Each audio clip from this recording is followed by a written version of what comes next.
नमस्कार, माझे नाव नंदिनी सुशील गराडे. मी वर्ग 8वी या वर्गात शिकत आहे. माझ्या शाळेचे नाव जिल्हा परिषद प्राथमिक शाळा खोडवा सावरगाव आहे.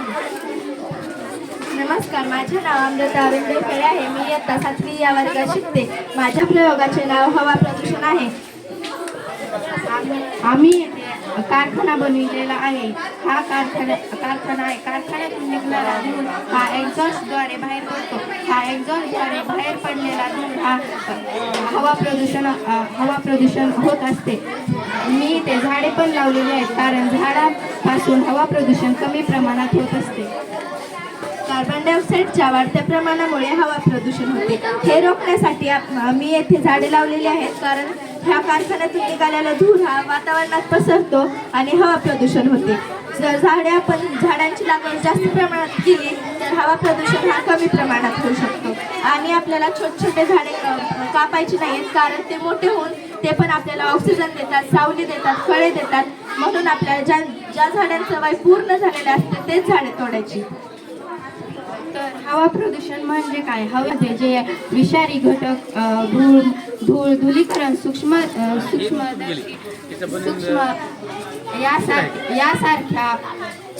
यासारखे घातक पदार्थ दूषित होत असते. मग हवा प्रदूषणाची कारणे कोणती? कारखान्यातून निघणारा धूर, त्यातून अनेक प्रकारचे प्रदूषित घटक बाहेर पडत असतात. रस्त्यावर चालणारी जी वाहनांच्या इंधनातून बाहेर पडणारे हा सुद्धा हवा प्रदूषणाचा एक प्रकार आहे. आपण पाहिलेले असेल की अनेक ठिकाणी आग लागलेली असते.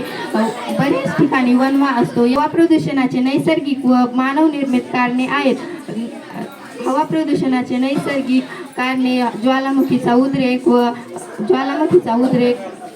भूकंप व मानवनिर्मित कारणे इंधनाचे ज्वलन व औद्योगिकीकरण.